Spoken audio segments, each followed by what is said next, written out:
persona.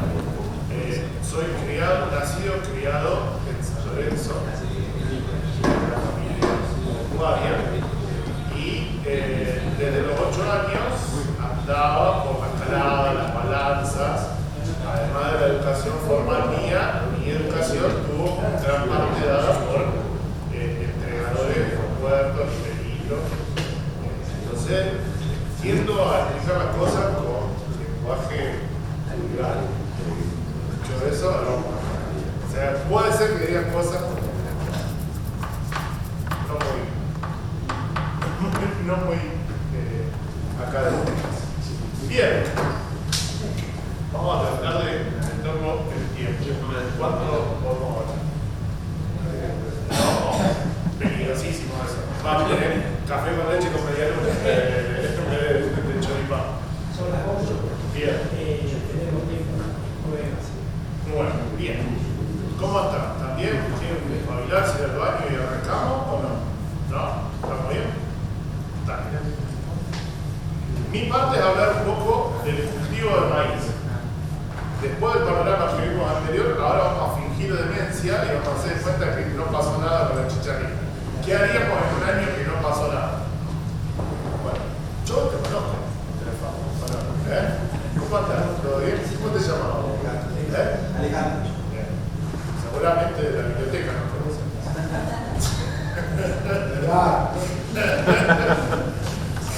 Bueno, los cultivos, no solo maíz, sino todos los cultivos, lo que hacen es captar la oferta de 3 recursos que son los necesarios para hacer la fotosíntesis junto con el dióxido de carbono: luz, agua y nutrientes.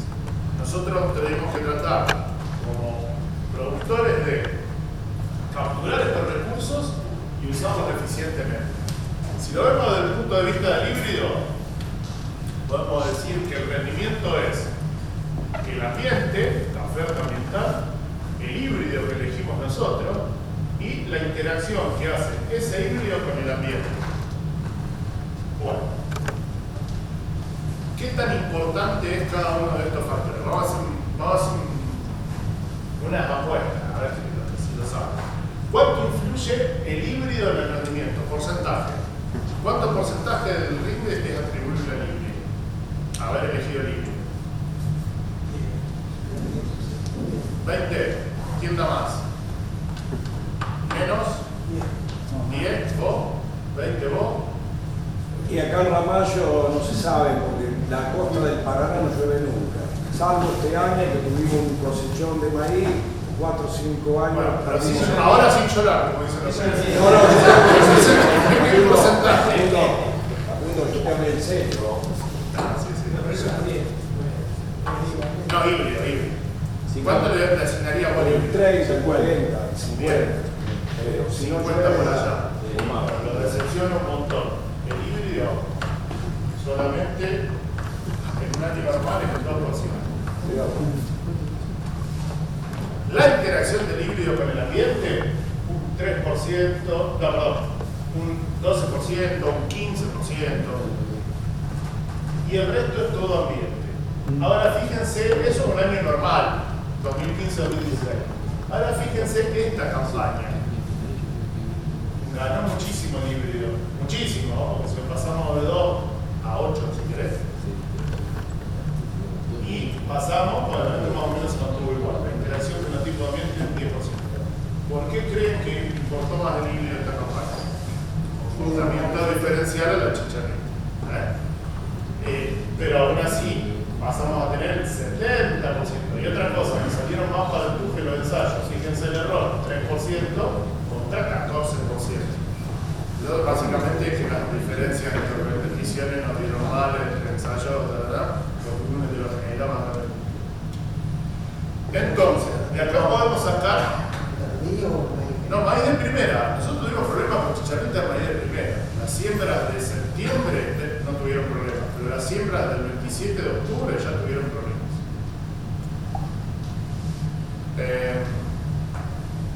¿Esto qué nos conduce? La primera conclusión es que al final da lo mismo. Acá voy a elegir un híbrido y si son todo lo mismo y da todo igual.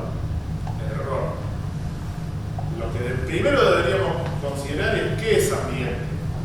Porque acá hay una trampa. Ambiente no es el ambiente climático solamente.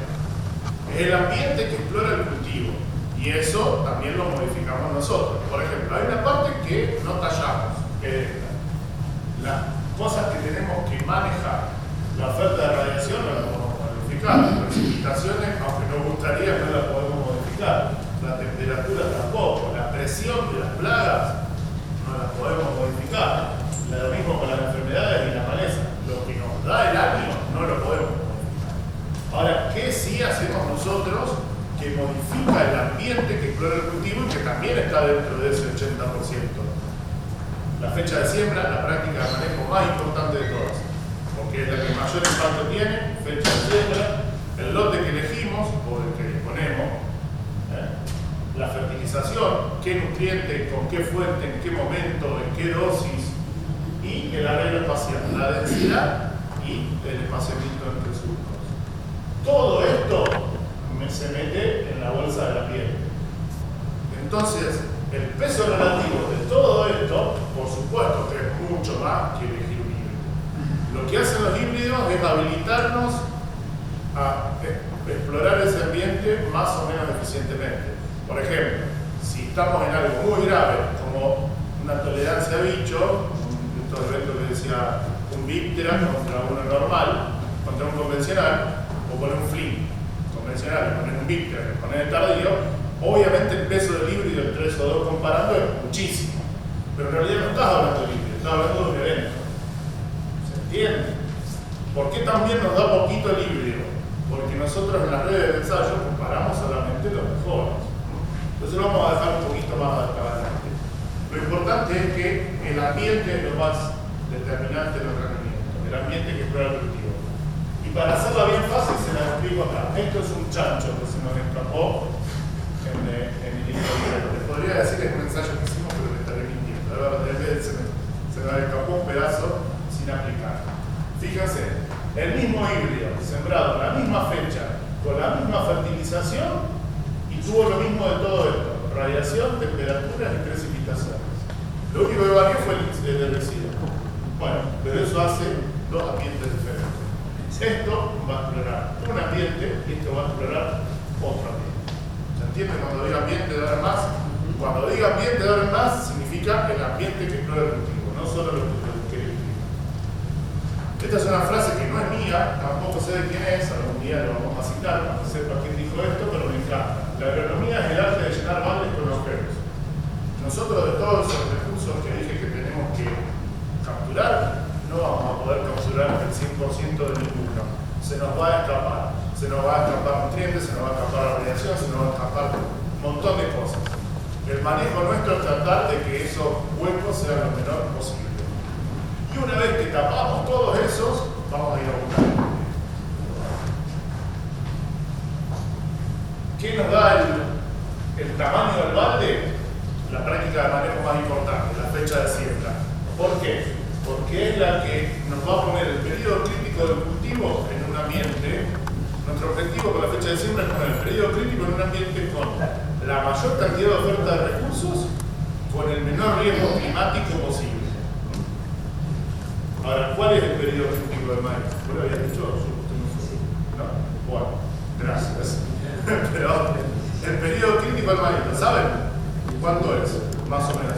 Primero, ¿qué es un periodo crítico? Un periodo crítico es un momento en el cual cualquier reducción de recursos, un estrés, por ejemplo, un estrés hídrico, un golpe de calor, tiene muchísimo más impacto sobre el ritmo que en otro momento.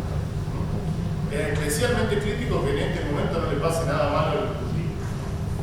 El periodo crítico de maíz son 15 días antes y 15 días posteriores a R1. R1 es cuando aparece la ventisca, la barba del choque. 15 días atrás de eso y 15 días posteriores. ¿Por qué? Porque en ese momento estamos definiendo tanto el número de granos como el peso potencial de la vida. Entonces, cualquier cosa que hagas acá, vas a perder un montón de ritmo. No es que no importe nada acá, pero las cosas que pasen acá no son tan graves como las que pasan acá. Y las cosas que pasan durante el llenado no son tan graves como las que pasan en este momento. Bien, si no hay limitantes de nutrientes y de agua, el rinde es una función directa de cuánta luz se intercepta, ¿no? Y acá vamos a hacer ecofisiología en 2 palabras. Vamos a imaginar que las plantas son como un comercio. Si esto te lo explican con guita, lo entiendes facilísimo. Las plantas hacen diariamente un balance de carbono. O sea, ¿cuánto pudieron acumular? Arranca desde las primeras horas de la mañana, pero esto no solo maíz, esto lo pueden aplicar para todos los cultivos. Tiene algunas particularidades de maíz, pero no nos vamos a meter en eso. Arranca el día, amanece, después de que el sol pasa los primeros 5 grados de inclinación, ya la planta se despierta. Si me escucharan, no quedaría una cachetada, pero bueno, la estamos aplicando para público general, ¿no? Se despierta, de alguna manera se acomoda para poder asimilar durante todo el día y empieza a acumular biomasa, empieza a generar materia seca, a fijar carbono. Entonces llega a la nochecita cuando ya se va el sol y, como en cualquier momento, cierra la ventana del boliche y tiene una pila de guita. Eso es lo que asimiló en el día, la fotosíntesis bruta, el ingreso bruto. Ahora, ¿qué pasa? Llega la hora de separar los costos. ¿Y qué hace la planta en ese momento? Dice, bueno, mirá, necesito de todo lo que fijé en el día, una parte para respiración de mantenimiento, serían los costos fijos. O sea, el alquiler, todo eso lo tiene que gastar. En este caso es la respiración de mantenimiento. Ahora empieza a consumir de lo que fijó para mantenerse, para mantener los tallos, las raíces, un recambio celular de todas esas cosas. Después hay otra que es la respiración de crecimiento, que es la que necesita gastar para poder seguir creciendo. Pongamos que estamos pensando en 7, para seguir tirando una hojita más, para seguir creciendo. Y después, todo esto que sobra es la asimilación neta, que es la que nos va a dar qué tanto en peso aumentó ese alimento. Bueno, ahora, de esta parte verde, que sería como el ingreso neto diario, ¿cómo se reparte? Eso va variando durante el ciclo de la planta. No siempre se reparte igual.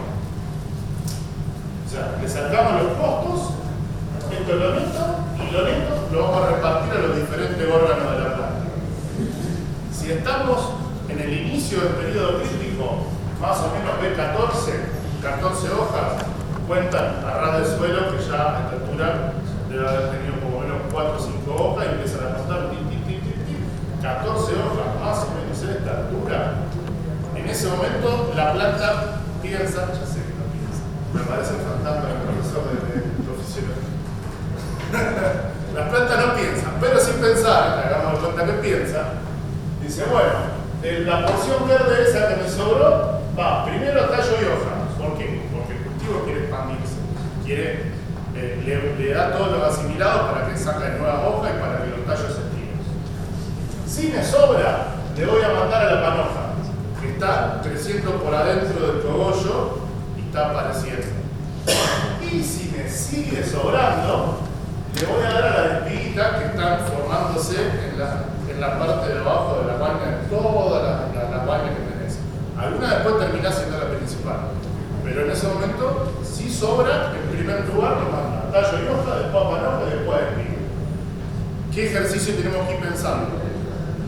Vamos pensando que todo esto puede estar en algún momento con un estrés hídrico, que es lo más normal que nos pasa a nosotros, los golpes de calor, pero más fácil entenderlo con estrés hídrico.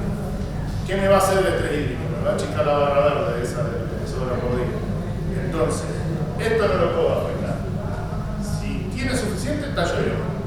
Si se quedó sin, después de los tallos y hoja, empieza a afectar panoja. Y si se quedó sin, después del tallo y panoja, va a afectar el tamaño potencial de la espiga. Y ahí fuiste. O sea, no hay forma que después le llueva y se vuelva a hacer más grande la espiga. ¿Se entiende? A medida que vamos avanzando en el periodo crítico hay cosas que ya no se van a recuperar más. De hecho, una de las macanas principales ya las hicimos, que fue elegir la densidad. Bien, en R1, ¿qué pasa? Cambia la cosa. En este momento, cuando aparece la barba de choclo, son los estigmas, la parte femenina, cambia la prioridad. Ya la prioridad tallo y hoja no es, porque ya expandió todo, apareció la panoja, ya están todos los tallos estirados, ya están todas las hojas estiradas. ¿Cuál es la prioridad? La panoja. Se va a asegurar de que la panoja se expanda y que libere polen. Si le sobra, va a la espiga, que ya están apareciendo los estigmas. Y para que aparezcan los estigmas se necesita también bastante tasa de crecimiento. Y después, si sobra, va a estar en hoja. Esto es importante. Sí, nos tiene que sobrar bastante, tanto para panoja y espiga como para lograr, pero también nos tiene que sobrar para que se acumule materia seca en los tallos, porque esos tallos van a ser lo que nos van a dar el sostén hasta que lo vayamos a cosechar. Si nosotros acá empieza a faltar guita de esa barra verde, se van a hacer lo mismo los granos, pero después vamos a sufrir para ir a buscarlo y cosechar. Aparte nos tiene que sobrar para tallo y hoja, porque si no te va a empezar a voltear hojas, para sostener esto. Y si empieza a voltear hojas, va a tener menos intercepción después de luz durante el periodo crítico, durante el periodo llenado, le va a caer el precio de granos. Y después, la segunda mitad del periodo crítico, los 15 días después de R1, ahí sí, recién ahí, esa barrita verde diaria va primordialmente a la espiga. ¿Por qué? Porque ya se fijaron los granos. Ya hubo polinización, se fijaron los granos, y ahí sí, un grano en formación es un destino prioritario para la planta. No porque nos quiera dar granos para dárselo de comer a los animales y hacer polenta, sino porque es una estrategia natural que tiene la planta para dejar descendencia. Entonces, las plantas no nos quieren dar de morfar a nosotros, las plantas quieren dejar descendencia. Entonces, es un destino primordial para la planta darle los asimilados a los granos de formación. Entonces, ¿cuál es nuestro objetivo como manejadores del cultivo? Bueno, lograr que haya suficiente recurso para que nunca se limite, en primer lugar, el tamaño potencial de la espiga, en segundo lugar, la polinización de los granos y, en tercer lugar, el cuaje y comienzo del llenado de los granos. En realidad no debería faltar nunca, pero principalmente no nos tienen que faltar recursos en este momento y tenemos que tratar de poner este periodo, este mes, en un momento del año donde el riesgo climático, ahora sí, no ambiental, el riesgo climático sea lo más bajo posible. ¿Qué significa eso? Evitar periodos secos, evitar periodos con golpe de calor, cerrar tardío, pero dar un poco. No sé. Sí. No te voy a dejar, te voy a dar una. Te pegué de entrada, pero voy a hacer el mío de la charla como charla. Bueno, ¿qué pasa si no nos pasa esto? Para algo el periodo crítico, porque no es joda. Cuando tenés un quilombito en la primera mitad del periodo crítico, ¿qué te va a pasar? Se te achica el tamaño potencial de la espiga. ¿Qué significa lo que veníamos diciendo? Y repartió para tallo y hoja, repartió para panoja, faltó morfi para espiga, le da lo que puede. Puede haber entre un 20 y un 30% de reducción de rendimiento. En el núcleo del periodo crítico te falla la polinización. Bueno, no les tengo que explicar, alguna que otra campaña le debe haber pasado. Si vos venías, pero ¿qué nos brinda esto? La explicación de esas cosas que a veces creemos que es maldición de los dioses, que vos venís teniendo un maíz hermoso, alto, verde, de plástico, y de repente tuviste una fallita durante la etapa de floración, y cuando lo va a ver, se me pinchó el híbrido. Bueno, porque te dio acá, sacudón en el medio del periodo crítico. Y después, las 2 semanas posteriores, ¿qué te puede pasar?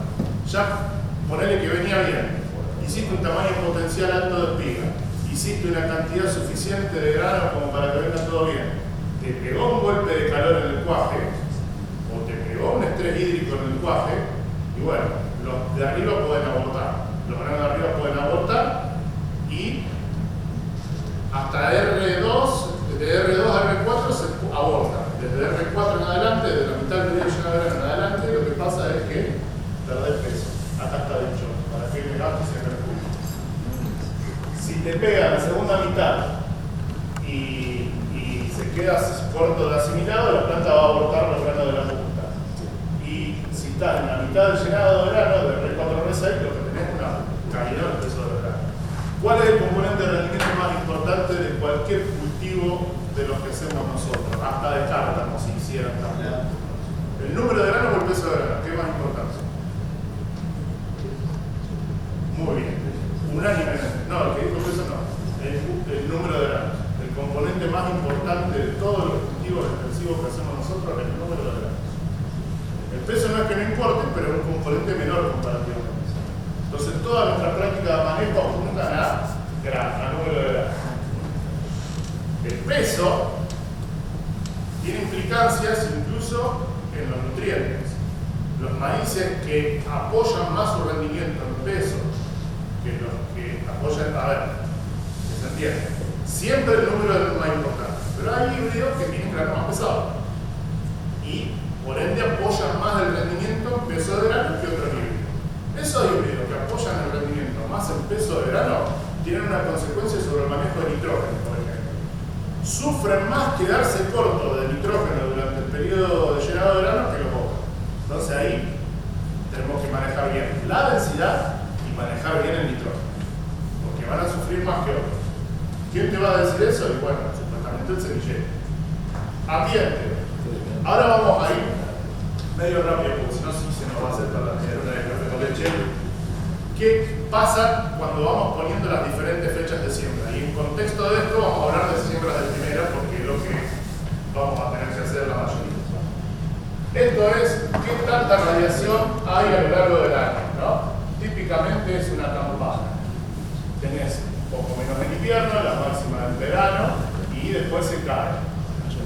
Esta barrita que la voy a ir poniendo en contexto de todo lo que les voy a mostrar es diferentes fechas de siembra, donde tenés de siembra de emergencia, el periodo vegetativo, este periodo crítico que es el mes 15 más o menos después de floración, y el resto del periodo llenado de granos. Lo que les dije, le damos bola a la barrita anaranjada, donde estamos poniendo ese periodo crítico. A medida que vamos sembrando cada vez más tarde, le estamos ofreciendo menos radiación al cultivo. No perdamos tiempo. En nuestra zona eso no importa. Eso es para bancarse, donde cae mucho la radiación. ¿Cuánto tuvo, señora? 5.000 kilos con un maíz sembrado el 26 de enero. Yo le repliqué y como buen mentiroso le dije 9.000 en el nivel. ¿Nos falta radiación a nosotros para andar llorando? No. Nosotros radiación no vamos a usar nunca nada acá. Y vengan de uno de la comisión. Nosotros tenemos cosas mucho más graves como esto, temperatura, que algo vos dijiste. Heladas. En base al susto que tenemos de este bicho, ¿cuál es muchas de las ideas que tenemos locas? Y siembro mañana si llueve. Porque entonces si siembro en agosto, todos los que sembremos más temprano vamos a tener menos problemas de chicharrita. Sí, pero la agronomía sigue funcionando, les aviso. Es la misma agronomía que teníamos hace 2, 3, 5 y 15 años. Las heladas existen. ¿Cuáles son las fechas probables de helada para nuestra zona? Lo único que nos ayuda a nosotros es lo que les decía. Nosotros, habitantes costeños, tenemos la influencia del río cerca y tenemos más moderadas las heladas. Pero no nos hace inmunes. Así que, bien, entre puntitos, lo más común, que tengamos la primera helada a mediados de mayo y la última helada 9 de septiembre. De ahí nos podemos mover a cosas que no deberían pasar, ¿no? Como esta y eventos rarísimos como las violetas. Que bueno, puede andar pensando la fecha de siembra en función de las que aparecen en violeta, pero no sembraría nunca en tu vida. Hay que correr con un riesgo, que es lo que les decía yo. Nosotros nos manejamos todos con una probabilidad asociada, es un riesgo. Si vos sembrás en septiembre, sabés que tenés el riesgo de que en un 1% de los años te puede dar en noviembre. Es un 1%. Que en un 20% te puede dar los primeros días de octubre. ¿Y cuándo pasa eso generalmente? ¿Saben? En años y niñas. Bien. Estamos muy bien. Estamos mal, estamos cagados, pero estamos bien con los conceptos, por lo menos. Es así. Los años niña están asociados a tener más heladas tardías. Elegí. El tiro con la chicharrita, el tiro con la helada, el tiro con la bentisol. Así. Vamos a ir eligiendo. Y esas son responsabilidades nuestras. De todo el abanico de las posibilidades que tenemos, no va a haber una perfecta. Tenemos que elegir. Bien. ¿Y por qué no sembramos en enero? Perdón, en agosto. Porque al final de cuentas estamos haciendo una pavada. Estamos dejando más tiempo la semilla en el suelo. Nada más. Después las siembras de la mitad de agosto con las del principio de septiembre convergen más o menos a lo mismo. Pero ¿cuál es la diferencia? Las de agosto estuvieron paveando en el suelo, consumiendo reserva, perdiendo la carga del insecticida para una plaga que no está, y al final terminan naciendo desparejas. Así que, salvo que ustedes tengan que sembrar una cantidad astronómica de hectáreas y tengan que empezar en agosto, sí o sí, porque si no, no terminan a dar una botita, señores, en esta zona, principio de septiembre como para pensar, ideal mediados de septiembre para la explotación de nuevo grano. Desde el punto de vista ahí vamos a tener una emergencia más pareja y vamos a evitar en gran medida las heladas tardías. Hay helada tardía, se nos heló el lote, ¿qué hacemos? No lo vamos a mirar, lo juramos de palabra. Durante 8 días piensan en otra cosa. Se van a otro lado, limpian la casa, miran una serie en Netflix, cualquier cosa menos ir al lote. Después de los 8 días van y evalúan. Si tienen plantas así, que están marrones acá, en el cuellito que asoma acá, porque vos podés llegar ahí un día o dos después, ves todo esto muerto y te querés agarrar la cabeza. Fíjate que en este caso 8 días después, esto terminó sacando una hojita nueva. Por eso te digo, 8 días mínimo. Si ven estas plantas así, esta planta murió, pueden encontrar estas con un engrosamiento a nivel de lo que asomó, y esa va a tener un retraso, va a estar un poco heterogénea, pero todavía sirve, pero es así. Y esta es normal. Este es el lugar, el cuellito este, que es el punto de crecimiento donde van a salir las próximas hojas, y el que si está más adelante, porque esto es plantita, pero te puede pasar a veces B4, B5, partís la planta por el medio y te fijas si está marrón en el punto de crecimiento y donde están saliendo las hojas. Si ahí está marrón, ahí pensaban en siembra o cambio de cultivo. Vamos con el otro lado de las temperaturas extremas, que es lo que decía allá. ¿Cómo te llamas? Si ya te lo voy diciendo. ¿Yo? Sí. Daniel. Daniel, bien. Como decía Daniel, ¿qué es lo que más nos jode a nosotros? Más que las heladas en cuanto a temperaturas extremas. Los golpes de calor. Los golpes de calor en las personas no son jodas. Entonces, fíjense la probabilidad de golpe de calor que tenemos. Mientras más anaranjadito y rojo, es bien intuitivo. Mientras más anaranjadito y rojo hay, más chances de golpe de calor. ¿Qué es un golpe de calor para maíz? Maíz es una especie tropical, pero ya por encima de 30 grados empieza a haber procesos que se ven afectados. ¿Qué se ve afectado? La expansión de la hoja. ¿Qué se ve afectado? La aparición de los estigmas. Son procesos muy sensibles al golpe de calor. Y por encima de 35 grados, fulero. A pesar de ser una especie tropical. Entonces tenemos que evitarlo. ¿Cuál es la herramienta que encontramos para poner el periodo crítico con menor chance de golpe de calor? La fecha de siembra. Por eso tuvo tanto éxito el tardío. A medida que sembramos más tarde, el periodo crítico lo vamos poniendo. Las fechas de diciembre, enero, de principio de enero, están poniendo el periodo crítico sobre fines de febrero, principio de marzo, donde las chances de golpe de calor son mucho menos que las fechas de primera, que te dejan a caballo. Si sembrás a mediados de octubre, estas te están dejando a caballo ya entre diciembre y enero, el periodo crítico. Y si sembrás las de septiembre temprano, que vendrían siendo, si vamos chequeando todos los ítems de lo que venimos hablando, las del principio, mediados de septiembre, siempre que las pudiéramos hacer, son las que nos van cerrando un poco más para chicharrita, para esquivar golpes de calor y para probabilidades de lluvia. ¿De qué depende que un golpe de calor nos haga peor o mayor? Bueno, no voy a explicar ese gráfico, se lo voy a decir con palabras. ¿De qué depende? Depende, primero que todo, de la intensidad intensidad. No es lo mismo tener un día puntual de 35 que tener 5 días de 35 grados o más. Depende de la aclimatación que viene la planta. Si la planta viene de días que se venían calentando y subiendo, es menos grave que cuando tenés esos sopletes que bajan del norte, que tenían hace 2 días 20 grados y de repente te encontrás con 35 2 o 3 días seguidos. Ni te digo que te agarre en el núcleo del periodo crítico cuando están apareciendo la dentina, la barba, de las arrugas de la reseca y fui. Entonces, también depende del híbrido. Hay híbridos que son cruzados templados por tropical, tienden a tener un poquito mejor comportamiento. Depende también del momento en que te agarra, ya lo dije, la fenología, en qué etapa de crecimiento del cultivo. Obviamente en el periodo crítico es peor, en el núcleo del periodo crítico mucho peor. Lluvias, no es una charla de climatología, pero básicamente en 2 rengloncitos. Para hacer 100 quintales necesitas entre 450 a 600 mililitros de agua. Tiene pico de consumo de hasta 10 milímetros por día. Y si está todo bien, viene lindo, un maíz fertilizado, con todos los chichis creciendo bien, puede consumir 12. Y hay alguna literatura que dice 14. Si no le falta agua y no colapsa chupando, puede darle.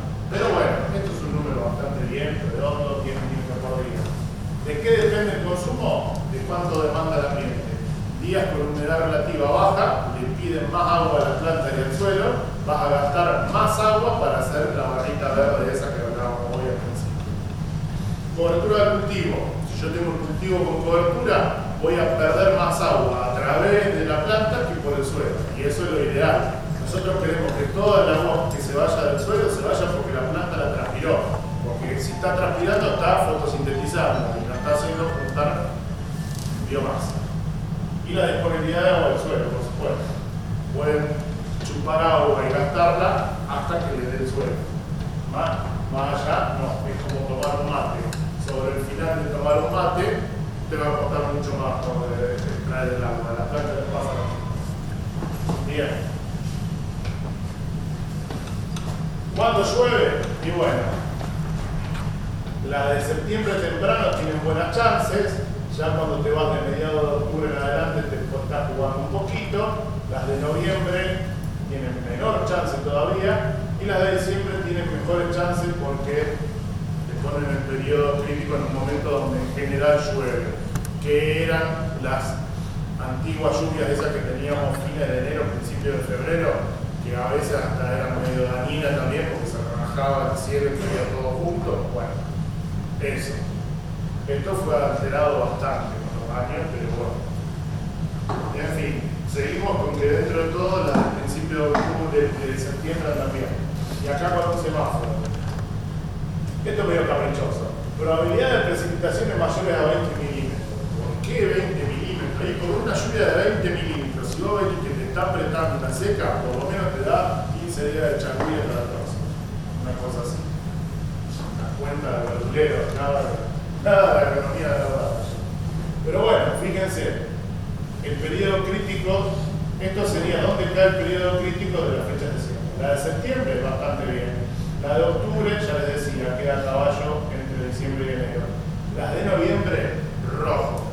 Si se tienen que llevar algo de acá, de esta charla, más allá de chicharrita y todo, no siembren en noviembre. Nunca. Nunca. ¿Por qué? Ustedes pueden estirarse un poco más hasta octubre, más adentro del mes de octubre, pero en noviembre, por favor. Porque en noviembre te pone la peor chance de golpe de calor, la peor chance de déficit hídrico y también te pone con mucha presión de plagas, enfermedades y maleza. Entonces, por favor, no lo hagan en noviembre. Falta el momento clásico donde alguien levanta la mano y dice, y sin embargo yo el mejor rinde que tuve en mi campo lo tuve con una fecha de noviembre. Y es verdad, porque también es el momento de mayor oferta de radiación. Si no te faltó agua, si no te faltaron nutrientes, puede ser que haya sido el mejor maíz que tuviste en tu vida. Pero estamos hablando de probabilidades. Es lo mismo que yo te diga. Y sin embargo yo pasé la avenida en una XR a 120 con los ojos cerrados y semáforo en rojo y no me chocaron. Bueno, vamos a ver cuántas veces lo hace y te sale igual de bien. Es una cuestión de probabilidad. En noviembre es el que tiene peor cargado de agua. ¿Qué tenemos de aliados? Nuestros suelos, que son pesados como una suegra, pero tienen algo de bueno, como la suegra.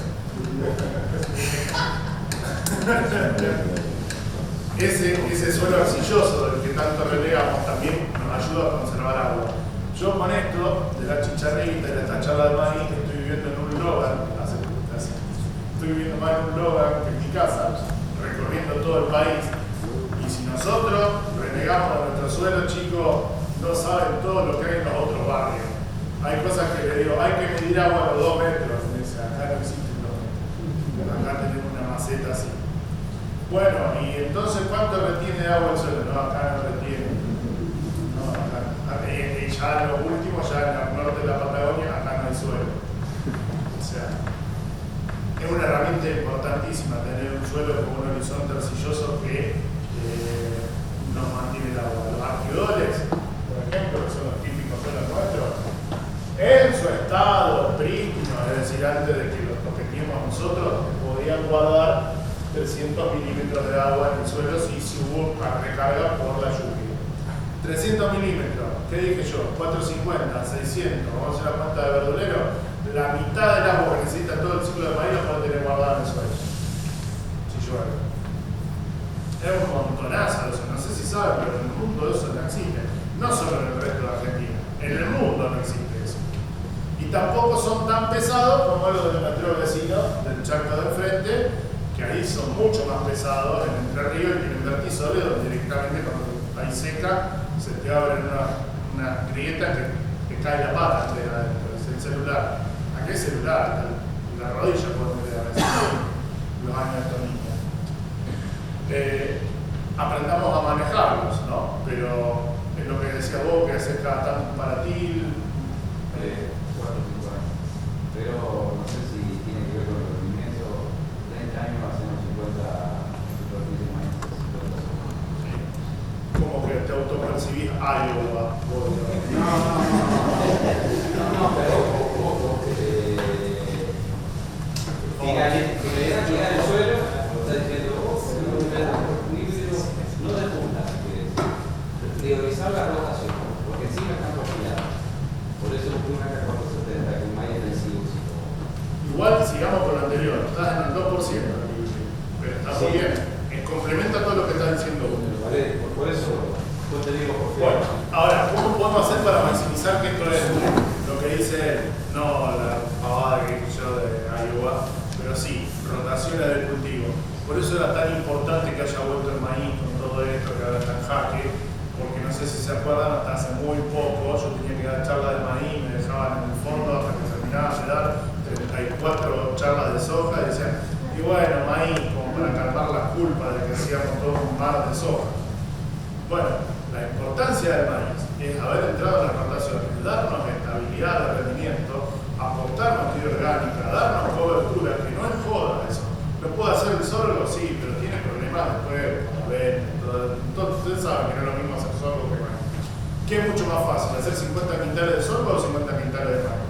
Por abajo de las patas 50 quintales de maíz, porque tuvo un montón más de mejoramiento, porque es más fácil de manejarlo, es más fácil controlar malezas.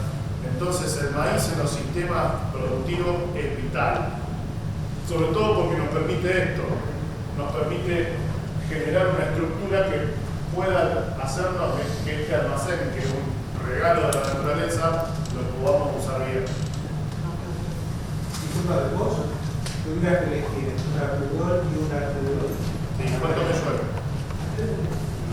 ¿Cuánto me llueve cada cuánto? Pero cada cuánto. Porque este está bárbaro, no ofrece resistencia a las raíces. Profundiza, esto a Pludor, Venado Tuerto, norte de Buenos Aires, serie Santa Isabel, Rufino, toda esa zona que puede llegar a tener, en este año los de primera le dieron 160, 170 quintales. Yo digo centro-oeste de la provincia de Buenos Aires. Centro-oeste de la provincia de Buenos Aires, ahí tiene la peor combinación. Porque, no digo la peor, pero ahí ya no tenés lo mismo suelo que no tenés el mismo régimen hídrico. En Venado Tuerto, todo lo que les dije yo, tenés un suelo que no ofrece cerca napa en algunos lugares y encima te llueve bien, por eso tenés esos rindes y por eso están esas megatancias y por eso ahí. Claro. Sí. Bueno, pero tienen, a ver, nunca va a necesitar un tipo de estos hacer lo que hace acá el caballero, de meter un paratín. No tendría sentido porque es tan arenoso, no es arenoso, pero tan liviano que esa rotura del suelo no dura, se vuelve a juntar. En cambio, lo que pasa es que retiene menos el agua.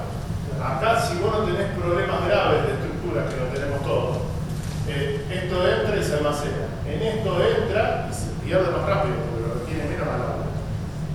Acá el almacenaje es 250, fíjense, porque puede retener menos.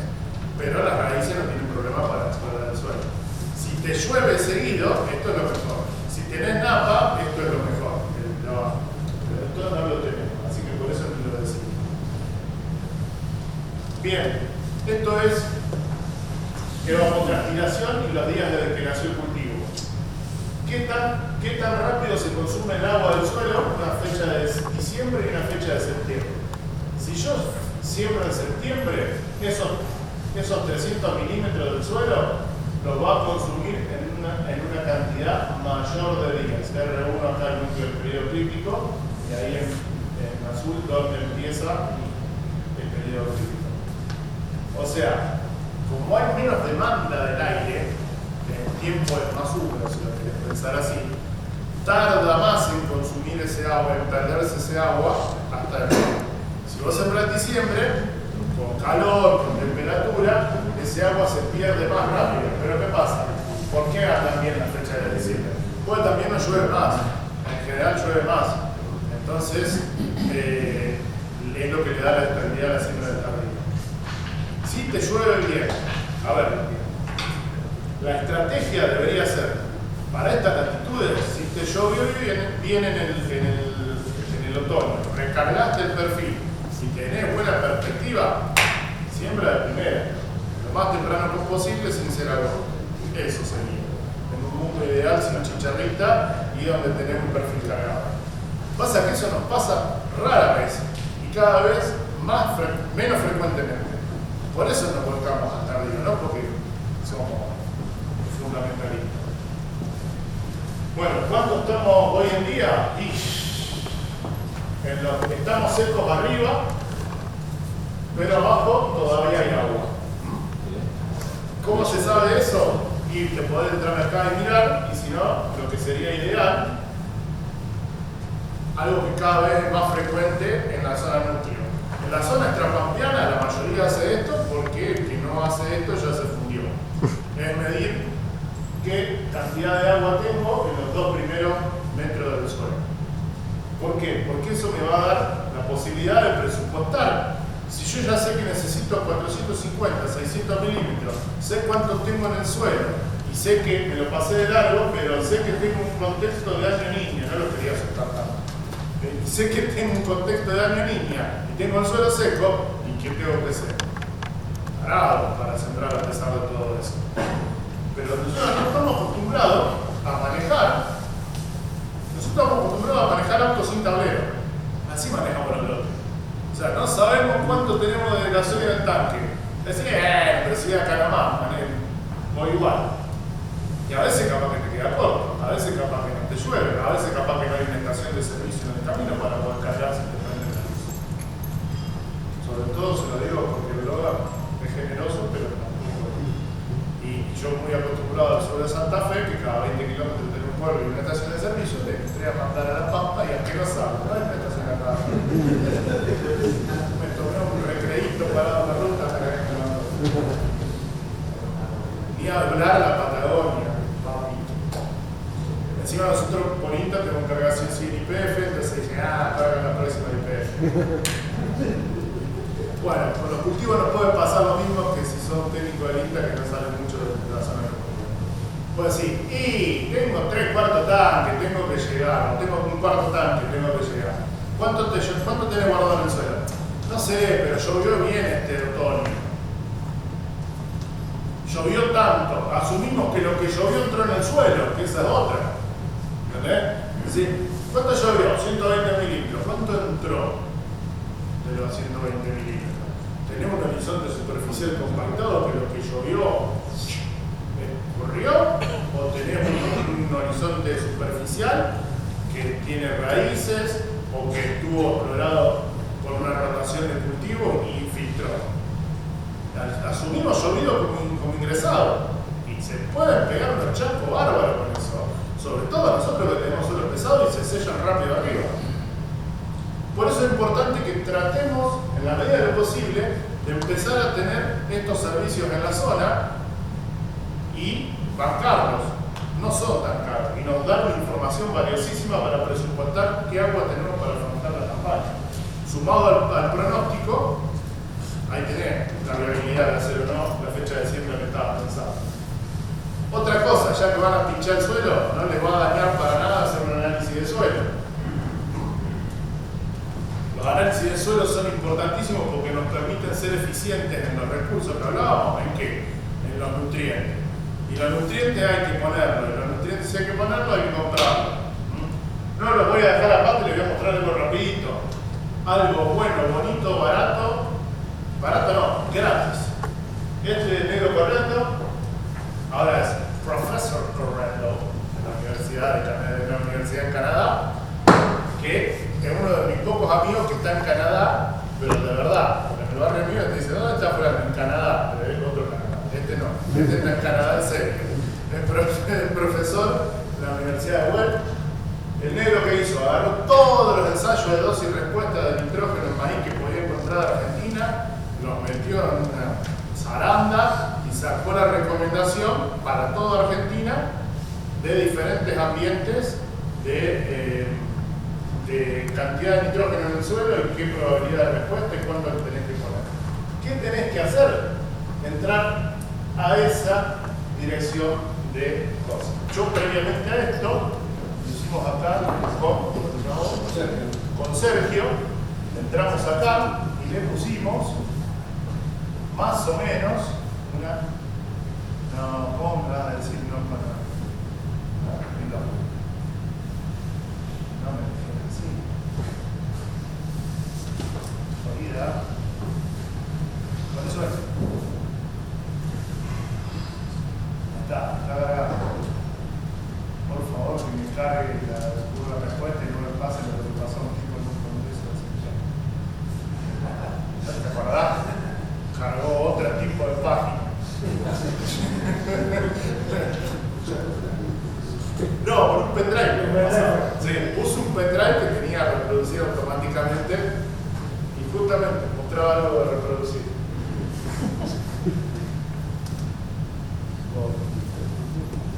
Compañero tuyo, o mío. No, mío. Lo que nunca se supo y agarró el balazo es que el pendrive no era de él, sino que era un técnico de él. Bien. Se toma su tiempo, pero no importa, les voy a mostrar qué tendrían que poner. Acá arriba, ¿cuánto esperan de rinde? Nosotros fuimos bastante cautos, pusimos 8.500 kilos, que para la... Esperá, dale, de onda, me voy a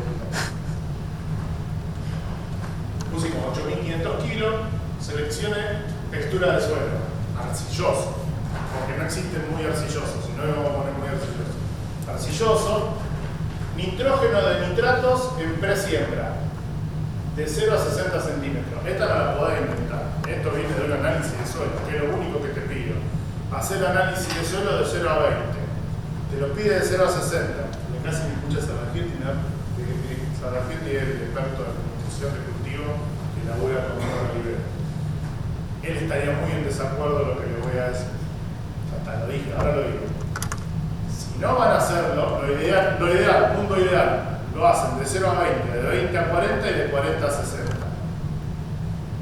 No somos muy afectos a hacer ese laburito en todo un lote, así que una forma verdulera de hacerlo, pero que asuman que se están mandando una cagada y pueden errarle por bastante, es calcularlo de 0 a 20 y los kilos de nitrógeno que tenés ahí lo dividís por la mitad y te da lo de los otros 40 centímetros. se hace eso, pero se puede hacer con una estimación. Entonces, a nosotros con esa estimación más o menos nos daba 70 kilos de nitrógeno por hectárea. Entonces, está, guacho.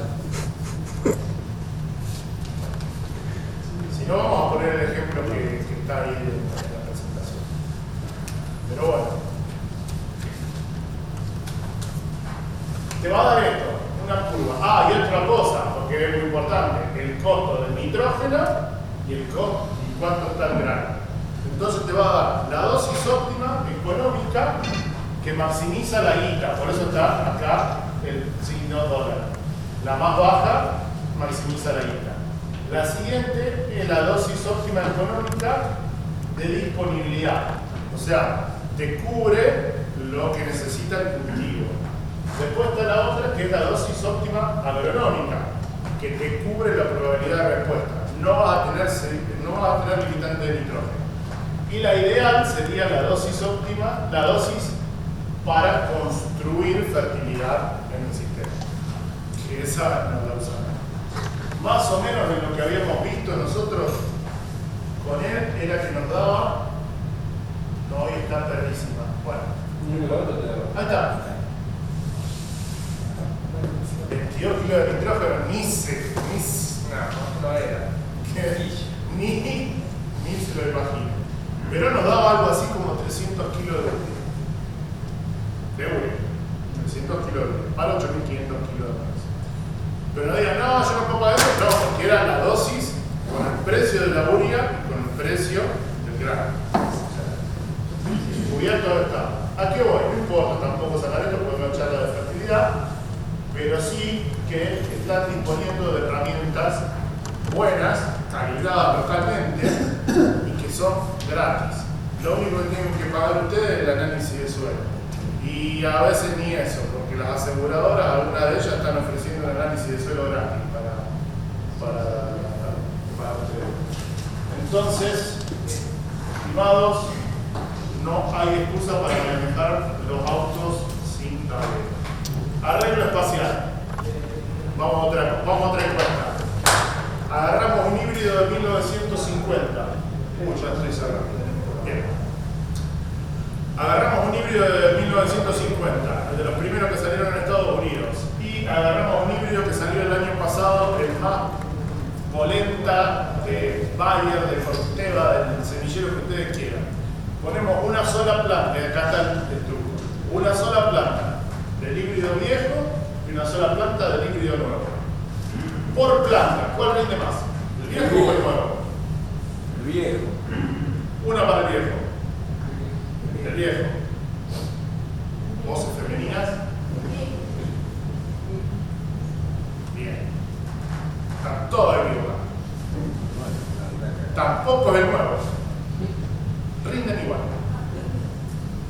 No hay diferencia significativa. Entonces, ¿qué? ¿Por qué rinden más? La cantidad de plantas por hectárea. Sí. Sí. Fíjese que tengo muchas limitantes artísticas, pero traté de encontrarlo. Este tiene la boca más plana, este tiene la boca más erecta. Y entonces, ¿qué valió?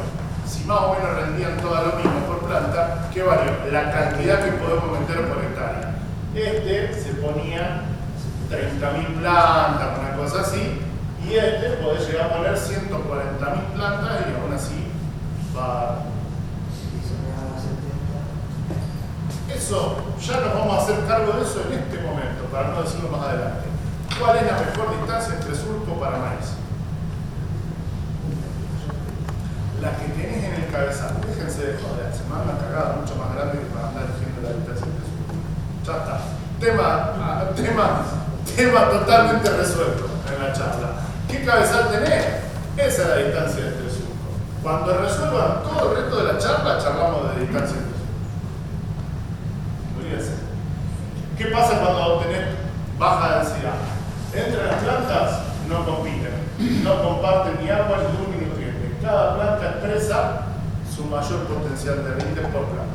A medida que vas metiendo más plantas, aumenta el rendimiento por hectárea, pero empiezan a competir entre plantas. Y si te pasas mucho de densidad, compiten tanto entre las plantas que cae tanto el rendimiento por planta que ¿qué pasa? Volvamos a la parte inicial. Cada una de esas plantas va a tener menor balance de carbono diario y va a tener que decidir a dónde mandarlo. Y cuando tenga que decidirlo con un presupuesto más aportado, puede ser que se afecte de enviarlo al peso de espiga, al cuaje de grano o al llenado de granos. Entonces ahí va a tener que el rendimiento por planta va a caer y va a caer también el rendimiento por hectárea. Gráficamente, en fotitos de baja densidad, tenés 3 plantas, tenés esto, tenés 5 plantas, tenés esto, rinden menos las espigas individualmente, pero rinden más colectivamente. Esto contra esto, a veces gana esta, a veces gana esta, y ya acá cuando te pasas cae tanto el rendimiento por planta que también cae por hectárea.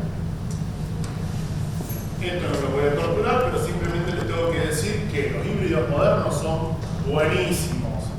Podés mandarte macanas en un rango muy amplio de densidades y lo van a compensar.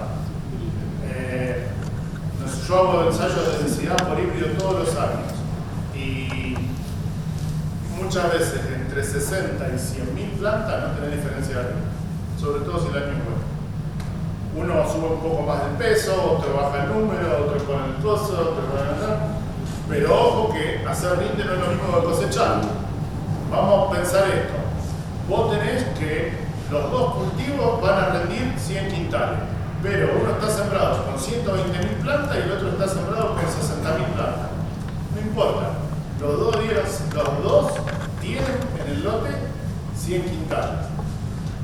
¿Quién cree que está más desfavorable? El de 100.000 plantas. ¿Por qué? Porque para hacer ese rinde hubo que aportar de ese balance diario que decía desde los tallos para llenar los granos. Entonces es muy probable que tenga cañita finita y que haya participado mucho en la reserva del tallo para llenarlo. Eso está, mirá, no me toqué, viene una tormenta y te queda todo en el suelo, ¿no? Entonces, en rinde, los dos rinden 100, pero no es lo mismo hacer rinde que cosechar. Lo ideal es tratar de tener la menor densidad posible para el mismo rinde.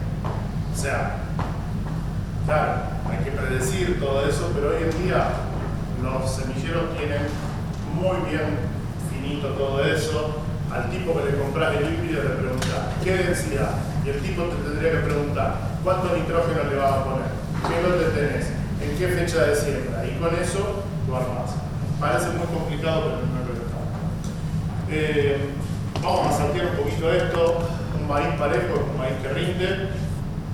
Hablemos dos palabras rapidito. ¿Cuál es la profundidad de siembra de maíz? No hay respuesta correcta. Tienen la que usan ustedes. 5 centímetros. Cortito. ¿Dónde está la humedad? A donde está la humedad. 7 veces el tamaño de la semilla. Eso me encantó. ¿Y qué hace? ¿Vos No, empezás a medir así con la semilla? No, pone los 7 gramos alrededor. Claro. Sí, pero se pone la noche anterior con una tanza, se hace un collar de maíz. Es un grano de 6 milímetros y hasta 42 milímetros. Podés decir un dedo también. Nah. Claro, pero si está en Rafael y son todos tamperos y algunos habían hecho tampo a mano, imagínate, un dedo no nace nunca más. Depende del suelo, depende de la humedad. Bueno, eso es discutible. Escuchá. Está bueno, porque a propósito, todo esto parece tranquilo. No está ninguno de ustedes, por favor, se me va a ofender por las pavadas que digo cuando los seminarios. No depende tanto de la humedad. O sea, hay trabajo hecho muy recientemente que lo importante es darle profundidad. Hay un montón acá para explicar todo eso, pero vamos a la corta para llegar a otro tema. Mientras más profunda lo pongas, hasta 8 centímetros, que no digo que siempre en la 8, pero tampoco habría problema, hasta 8 centímetros el maíz nace, no es soja. Nos hizo mierda un poco la cultura sojera esa de sembrarlo por arribita, porque si está seco sembrarlo por arribita, porque la soja tiene un cotiledón que desplegar y si se te plancha, bla bla bla bla bla. Muchos años de soja nos han influido en cómo sembramos maíz también, pero al maíz hay que darle profundidad. Si te tenés que jugar 6 centímetros, el maíz anda bien. 5 no le erraste tanto, 6 está bien. En suelos pesados, 8 no es recomendable, 6 está bien. por qué 6? Porque en esa profundidad la temperatura y la humedad está más pareja. Entonces, al estar más pareja, todas se van a embeber al mismo tiempo, todas van a germinar al mismo tiempo, o más parejo. No está mal el concepto de dónde está la humedad, porque si vos rascás y está por debajo de 6 centímetros, y podés pensar en ponerla más profundo, ¿no? De hecho, en zonas muy, no digo para acá, porque siempre después los ejemplos extremos son los únicos que quedan. No digo para acá, en zonas con mucha temperatura en la superficie, y en años de seca se llega a poner incluso más de 8 en la semilla, y nace igual. Son los más sueltos. Porque ahí vos lo que estás esperando es que no te calcine la semilla. Bueno, no tengan nunca miedo de ponerle profundidad al maíz. Mínimo 6.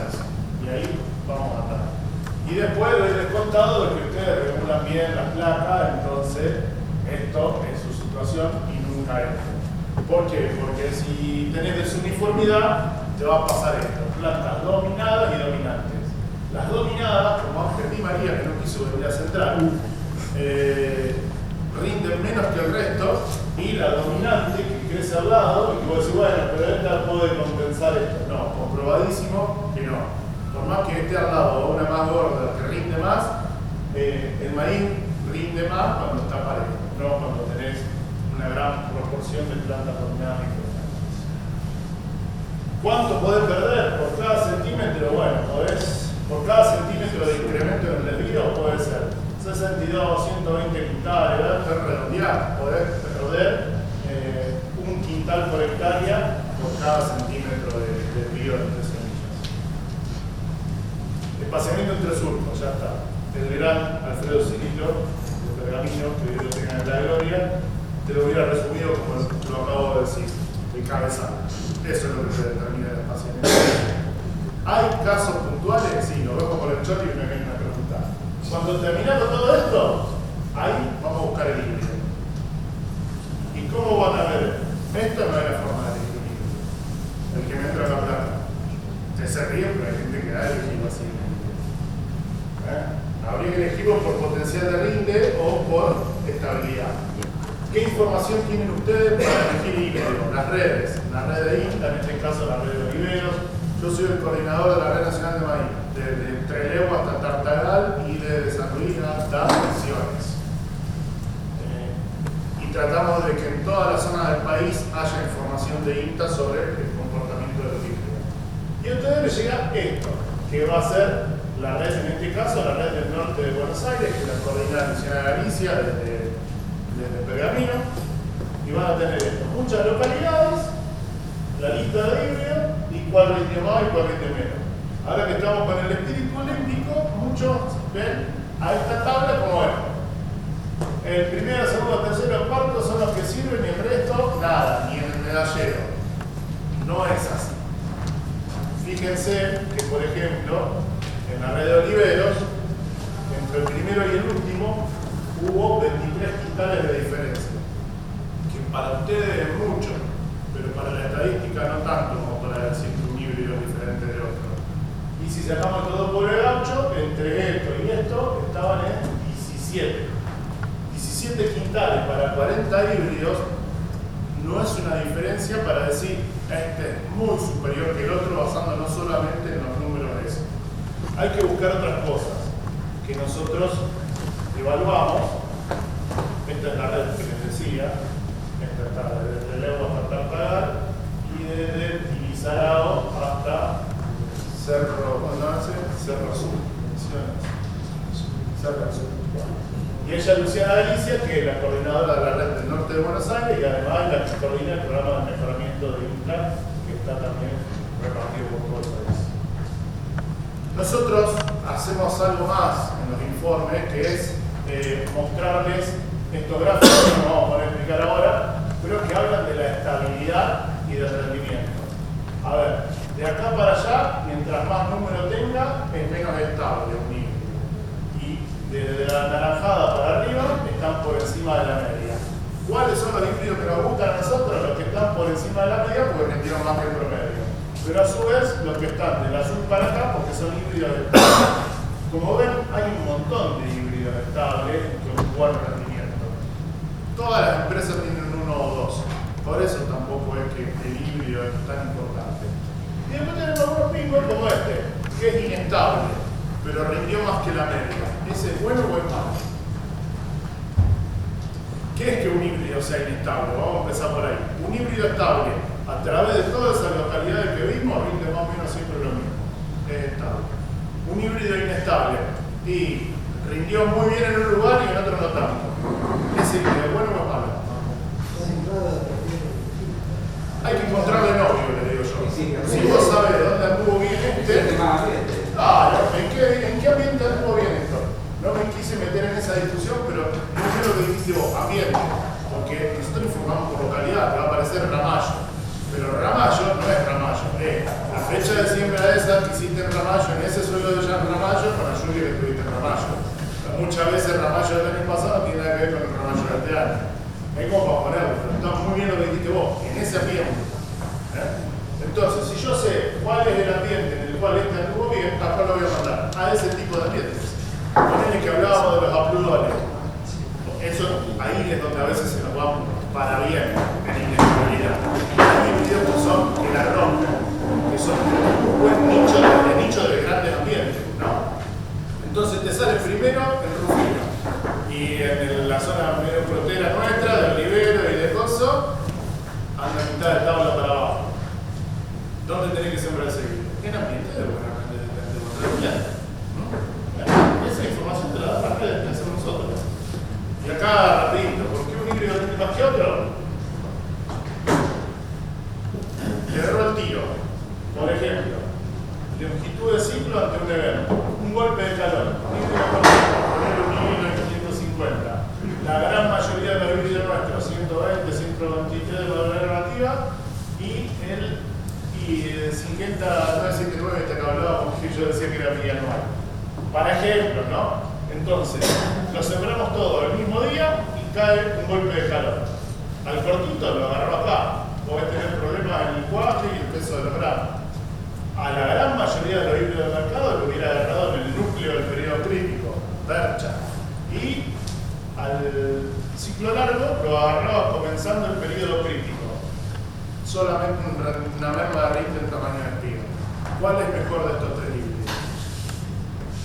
No es mejor. O sea, es como si... Pero bueno, pero muchas veces evaluamos así las cosas. Voy a dar un ejemplo horrible, pero bueno, se va a entender fácil, gráfico.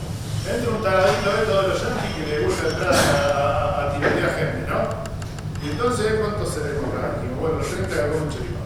Los 30 choripanes. Bueno, el flaco entra con 20 balas. Nos pone una a cada uno de los 20. A Fede no, porque tiene que necesitamos para que siga estudiando chicharita. Nosotros somos imprescindibles. Bueno, a ver, somos 30, mata 20. Los 10 que quedamos, ¿somos resistentes a bala? No. Vos te reís, parece pavo, pero hay muchas cosas que se evalúan así. Dice, no, a fulano no le afectó el golpe de calor. No le afectó, pero le pegó. ¿Entendés? Otro cultivo, vamos con trigo. Si hay algún triguero por acá. Un triguero y viejo. Buck Rankel. Buck Rankel, la variedad de trigo que no le hace nada fue Fusario. Buck Rankel tenía un requerimiento de frío de la puta madre. En el 2007, cuando fue ese año que nevó, la verdad es frío, se cumplieron los requerimientos todos juntitos, después vino la artificia del Fusario y lo agarró de pechito como a todo el resto. Se terminó el mito de que era resistente a Fusario. Lo que pasaba es que la esquivaba por fenología. Bueno, algo ya lo hablé, ponele, en un ambiente que estos oliveros había una seca, mismo día, vas al campo, ves este que se achucharró todo con el estrés hídrico, este que quedó ahí medio a mitad del camino y este que parece que está re loco, que no le importa y siguió transpirando y se acartuchó y se seguía consumiendo todo el agua del suelo. ¿Cuál es mejor de estos? La gran respuesta a todas las preguntas agronómicas. Depende. ¿Por qué depende? ¿Qué tipo de sequía tengo? Esa es la pregunta que tengo que hacer. Yo tengo una sequía terminal, tanque lleno, y se me va gastando, este no me sirve. Se gasta todo en vegetativo, cuando llega el momento de definir la carrera, se me quedó sin agua. Este, y puede ser como este o puede estar más cerca de este. Y el híbrido 3 es súper conservador, se cierra, gana menos guita por día con el ejemplo inicial, va a tener una merma de rinde, pero me va a trasladar ese agua del suelo a la definición del periodo crítico, termina rindiendo. En un escenario de sequía terminal. Vamos a los megasuelos, esto que hablamos de Venado Tuerto, este capaz que es demasiado conservador, tuvo una semanita de estrés hídrico y se me puso en conservador. Este no, y me sigue gastando. Una preguntita, yo lo vi en el 23 de enero, 4:70 de noche. ¿Te gusta Los 3 años muy seco. 5.000 kilos, 5.000 personas. Y el año pasado normal, 11.000. De noche, él se recuperaba. Yo me asustaba también. Claro, porque a mediodía el pico de consumo, ¿viste cuando yo decía? Bueno, ¿de qué depende? Lo que hablábamos, ¿de qué depende cuánta agua vas a necesitar? A mediodía la demanda del ambiente es mayor, entonces vamos a sacar cartucho porque no puede transpirar, porque no puede sacar el agua del suelo. Pasa eso. Bueno, pero acá estamos comparando entre ellos en el mismo momento, no es esto así. El mismo día tenés esto así. Si este es medio flojito y ante cualquier estrés de cartucha, si vos estás en un buen ambiente, acá tenés merma de rendimiento al menos, porque ¿para qué va a ser tan conservador? Si yo voy a tener un ambiente con riego, que le da yo el agua, este la rompe toda. Por eso a veces tenés esas inestabilidades, un híbrido que te aparece en la punta, que tiende un montón, pero inestable. Y a veces son este tipo de híbridos. Lo mismo con nitrógeno, mismo ejemplo, nada más que en vez de agua, nitrógeno. Hay algunos que son recontrasensibles a la dosis, a la escasez de nitrógeno. Tienen una escasez temporal de nitrógeno, muchas veces ligada a agua también, y tiran hoja. ¿Cuál es el problema? Después te afecta la intercepción de la luz y el rendimiento. Y hay otros que son diferentes. Otra cosa, prolífico y mascollador. ¿Qué maíz es prolífico?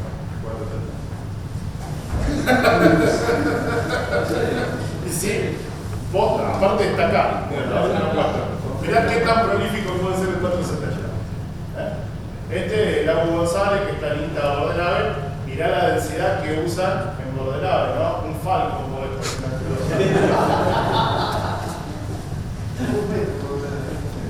Y lo están evaluando ahí si conviene más vale más apoyador, porque acá puede dar con muy bajas densidades.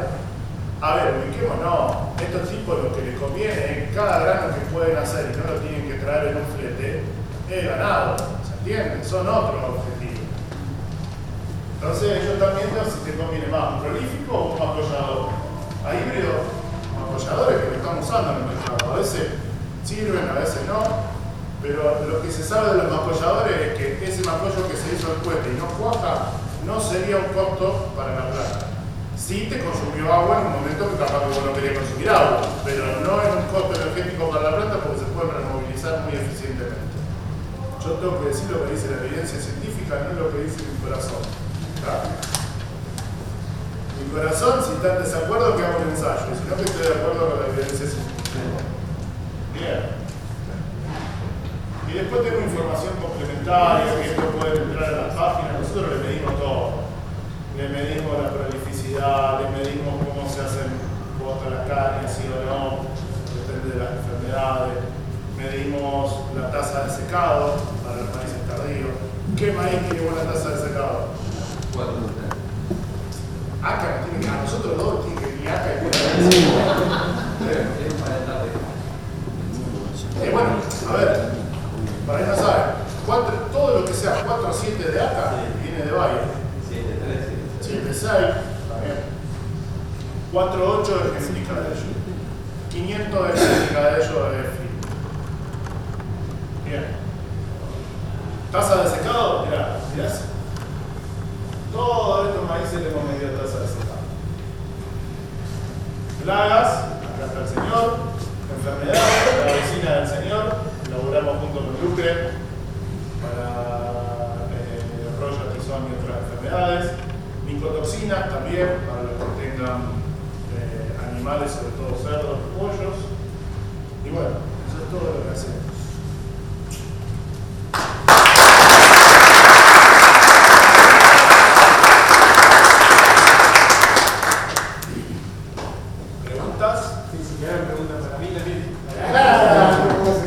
¿Cuál es el híbrido? ¿Cuál es el híbrido que genera el tiroplasma? Híbrido. ¿Hay un híbrido que ande bien para el tiroplasma? Yo le voy a dar una respuesta cortita. Yo le rescataron lo que se lo están poniendo caro, más caro que el año pasado. Hay híbridos que el año pasado te lo daban la bolsita de los cumpleaños del tío mío, te tenía una bolsita de ese híbrido. Y este año sale casi el doble de lo que lo vendían el año pasado. Ese tiene buen comportamiento. No voy a decir, no, la tengo aquí. Pero bueno, nosotros lo hemos evaluado. El primer año tardío. Y les tengo que decir algo para su desazón. No hay mucha relación entre la incidencia y severidad del daño con lo que rinden después. Por eso, desde mi sector, que no es la fitopatología, sino la del manejo del cultivo, nos importa más qué carajo pasa en la espiga y no tanto en la planta. Por eso hoy medio como que le bajé el precio a la parte esa que hablábamos de ay, si está rayadito, si está moradito, si está lunares. Esa es para nosotros. Para ustedes, ¿qué pasa en la espiga? Y las que estamos... Y es más, a ustedes ni siquiera les importa cómo categorizamos los híbridos. A ustedes lo que les importa, y esperemos que no les importe, porque no lo tienen que medir, es cuánto van a perder de rinde una vez que los afectó. Para eso, categorizamos 4 espigas. Una normal, las que las afectó un poquito, que se van a dar cuenta, porque quedan cónicas como si fueran un maniflín, y te vienen cónica y puntuda. ¿Y por qué quedan cónica y puntuda? Lo primero que les mostré. A esta le faltó morfi mientras se estaba llenando. Los granos que se fijaron primero son un destino que sigue llenándose, porque siguen siendo prioritarios. Y los que se sentaron último a comer en la mesa, que son los de la punta, cuando empieza a repartir, si le sobra le da, y si no le sobra, no le da, y quedan más finitas. Por eso queda cónica la espiga. Esta la toman al 100%. Esta la toman que pierde entre un 30 y un 50% de rinde. Van a ver el año, van a ver la expectativa de mentirse solo que tengan. Y estas que están así, que tienen un 50% o menos de llenado que estas, de grano, las toman cero. Por más que les gusten ni les parezcan lindas. No se trillan. ¿Por qué? Porque ese es el grupo de las 2 y las 3. Si vos regulás la máquina para poder trillar eso y pelar eso, vas a hacer miércoles todo esto grano. Vas a partir esto, si vas a partir esto. Vas a meter un montón de material no grano. Pues no sé si vieron, pero los marlos de las espigas afectadas son corchosos, son difíciles, se parten en muchos pedacitos, le metés un montón de materia no grana, tenés que regular la máquina para no perder estos granitos de mierda y terminás metiendo un montón. O sea, partís esto, metés materia para el cuerpo extraño y no lo terminás de pelar de todo. Así que van a sobreestimar las pérdidas, lo cual les va a dar una buena noticia después. Pero acuérdense, al 100 esta, al 30 o 50 esta, y esta no la toman. Una más, que es un datito final. Esta era una charla de otra cosa, no pensábamos en todo. Ay, no lo puse.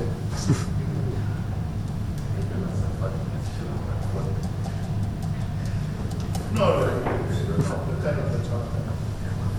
¿Qué bacán hacemos con el maíz guacho? ¿Se acuerdan que les dije de cañada de botas? Ayer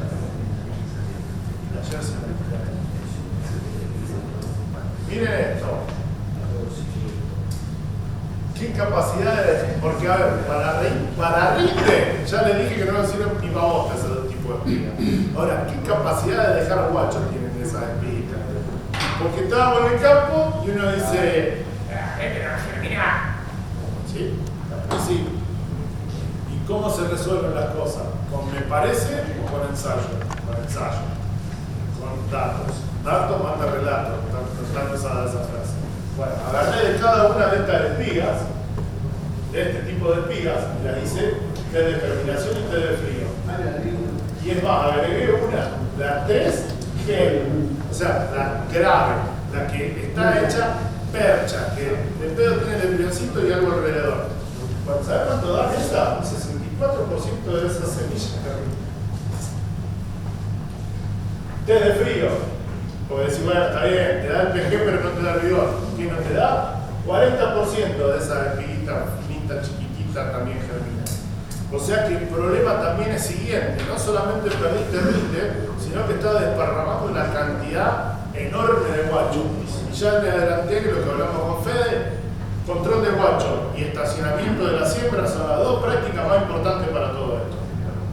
Entonces, guarda porque esos lotes dejados a la nada, porque te ganó, ustedes no tuvieron eso, pero en mi zona, hay lotes que no dieron nada directamente. Lo de la siembra de fines de enero, no dieron nada, todo revolcado y tirado al suelo. La capacidad de hacer guacho de eso es enorme. Así que bueno, señores, campaña complicada pero no imposible. ¿En qué etapa estamos? Estamos en la del conocimiento.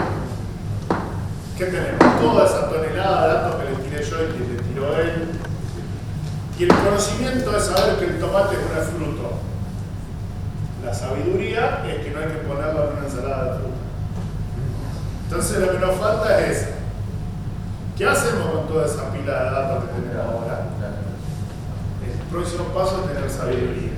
Y no cagarse en las patas. Hacer las cosas con riesgo, una probabilidad asociada, lo que veníamos hablando. Si elegimos bien la densidad de siembra, si elegimos bien la fecha de siembra, si fertilizamos acorde y hacemos todo más o menos en lo que podamos con datos apoyados, vamos a andar bien, o por lo menos vamos a correr los menores de los riesgos. Una cosa que no mostré porque esto es contra largo, ¿vieron las dos, las espigas tipo 2 que yo dije ni las cuenten? Y las 1 que eran las que quedaban cónicas, bueno, tienen el mismo número de grados, las dos. ¿Qué significa? Que en algunas situaciones, si vos hubieras bajado la pata con la densidad o hubieras subido los recursos con la fertilización, esas espigas 2 que no dan nada pasan a ser espigas 1 que solo pierden el 30%. Entonces, no es que estamos en pelota y de carita que nos va a hacer la chicharrita. Si nosotros elegimos bien la densidad de siembra y si nosotros fertilizamos acorde a eso, muchas de las dos que nos trillan pasan a ser 1 y solo pierden el 30%. Hagámonos cargo de esa parte porque es muy importante. ¿Y cómo saben cuánto nitrógeno? Con lo que le mostré del negro correcto. ¿Y cómo saben cuál densidad? Y porque sabemos que los híbridos nos dan la densidad de los semilleros y hay que regularla de acuerdo al agua que tengo en el suelo y el pronóstico de lluvia. No estamos por tenemos un montón de datos, hay que saber usarlos.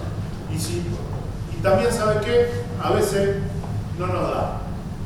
No nos da, no queremos, no sabemos, no podemos, no está mal asesorarse, maestro. ¿Qué pasamos? Antes metíamos un montón de manos en los motores, ahora no podemos. ¿Por qué? Porque ya es muy complejo. Y capaz que para algunos ya es muy complejo este sistema. No se te va a caer los anillos por ir a pedir ayuda, por asesorarse o por pagarle a un asesor. Eso también es importante. Bueno, termino medio mezcla cagada a pedo, pero en realidad les quiero agradecer, porque esto es parte de mi laburo. Siempre hay fertilización variable. Un ensayo de incidencia de una misma densidad, pero no es. Sí, viste que yo mostraba que se perdía un quintal por desvío. Bueno, a ver, los sistemas estos nuevos son buenísimos. Vamos a ponerle nombre, no te voy a decir, sistema precision planting, todo eso. Ya sé, antes que me digan, pero sale un huevo, ya sé que sale un huevo. ¿Se paga? No lo sé, no soy analista de inversión, pero que andan bárbaro. Y te voy a decir otra, más personal. Yo pensé que eran unos vendehumos. Hice un ensayo con ellos y me cerraron la jeta. Y lo hicimos un ensayo en 2 o 3 lugares y uno de ellos, en la estancia de la Unión en Venado Tuerto, que le pusimos también barrer rastrojo, porque imagínate, rinden 140, 150 quintales los maíces, después viene un trigo que rinde 60, 70 y después tiene una soja que rinde 60. No es balcarce, pero parece balcarce la cantidad de rastrojo que tienen ahí. Pusimos barrer rastrojo, pusimos todo el tren con todos los chiches que tienen ellos, así, clavada, así. Lo que hablábamos de la profundidad de siembra, todas a la misma profundidad de siembra. La emergencia pareja le sacó un 14% de rinde a la misma densidad sembrada con placa más o menos al lado. ¿Te conviene o no te conviene? Y bueno, estos flacos siembran en una estancia que son como 5.000 y pico de hectáreas de lado tuerto. Bueno, sí. A ver, ¿funciona eso o funciona? ¿Qué te sirve? Para comprobar que una buena siembra, la única forma de tener una buena siembra es con precision planting. No. Capaz que vas a renegar un montón más con una de placa, pero las de placa pueden llegar a la misma calidad que con precision planting. Más arduo, hay que hablar de maquinaria, no es mi tema. Hay tipos que saben muchísimo de regulación de sembradora que también le pueden venir a dar un asesoramiento en eso y te van a decir cuánto hacer. Es como tener 4x4. ¿Vos podés salir de un camino embarrado con un rastrojero con la rueda finita? Sí, podés salir. O podés salir con una Jeep con 4x4 baja y alta ahí del botoncito. Con las dos podés salir. Los burros solamente salimos con la Jeep, pero el tipo que tiene muñeca puede salir con la otra. Bueno, entonces más o menos así, te ahorra mucho error humano. ¿Alguien más? La aplicación de fungicida tenés que tratarla.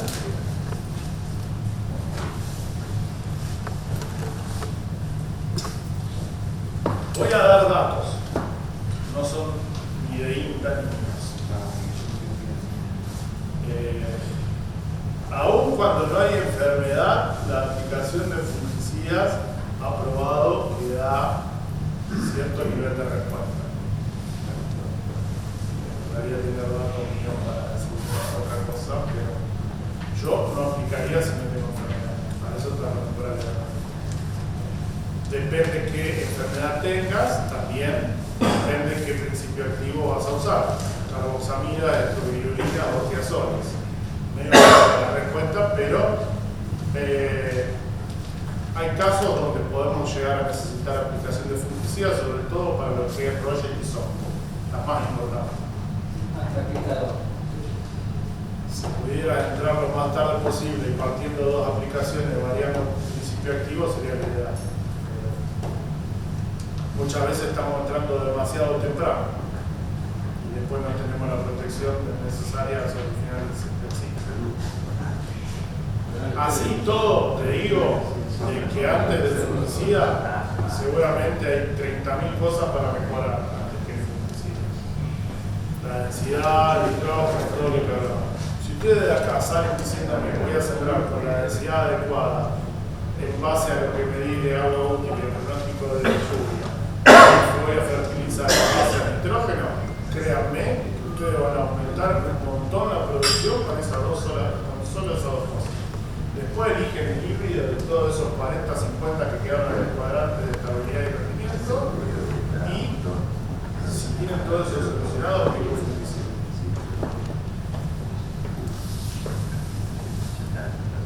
¿Cuál es la etapa de mayor necesidad de nitrógeno que tiene el maíz? Hay un ensayo muy lindo que dice, yo no sé si me van a putear porque estoy alargando esta parte hasta la comida. Así que, ¿estamos bien? Si quieren ya está, cerramos, pero seguimos hablando. Me va a pasar porque los logran esto que se sientan no como. ¿Cómo es? Ya, hay un ensayo yankee que está lindo, que los vagos que agarran, le dieron maíz, le dieron el nitrógeno al maíz, en tratamientos de rescate, que decían ellos. La picoteaban, no le daban nada de nitrógeno y le iban dando sucesivamente. A uno no le daban nada, hasta a veces a otro no le dan nada, hasta la dosis que podría ser la que daba Itacurva, por ejemplo, que habíamos dicho que necesitábamos 300 kilos de urea, ¿no? Vamos a agarrar esa dosis.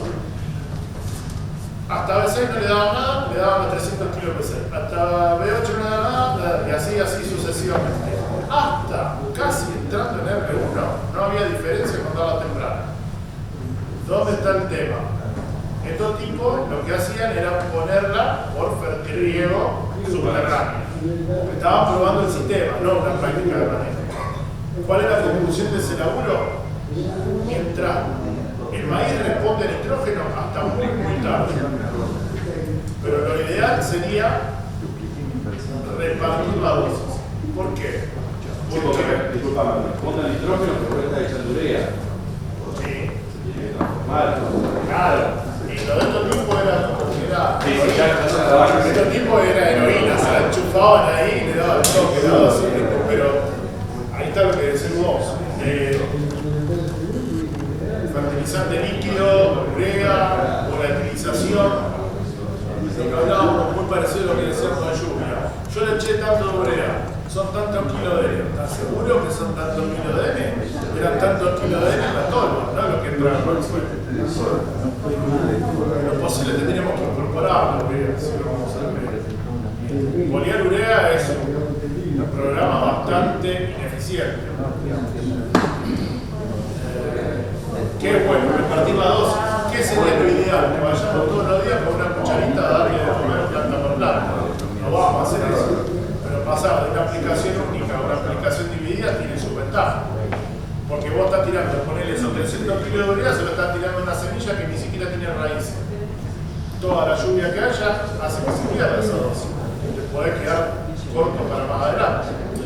Y entonces decís, bueno, si pienso así, divide la dosis. Entro una parte en siembra y una parte en B6 y B8. Te llueve, no pudiste entrar nunca más, te quedó corta la dosis.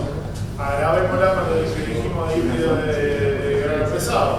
Te pide más nitrógeno. Peor todavía. Cada cosa tiene sus pros y sus contras. Ahora, entro tardío y la boleo. Bolear urea, ponele en mediados de diciembre. Es una locura. Cae en el suelo que ya se volatilizó. Si no tenés una lluviacita al toque, tenés pérdida horrorosa. Boleo urea con inhibidores de ureasa. Sí, pero es como cuando mi vieja se maquilla para ir a jugar al rugby. Es un poquito más linda, pero una señora de 74.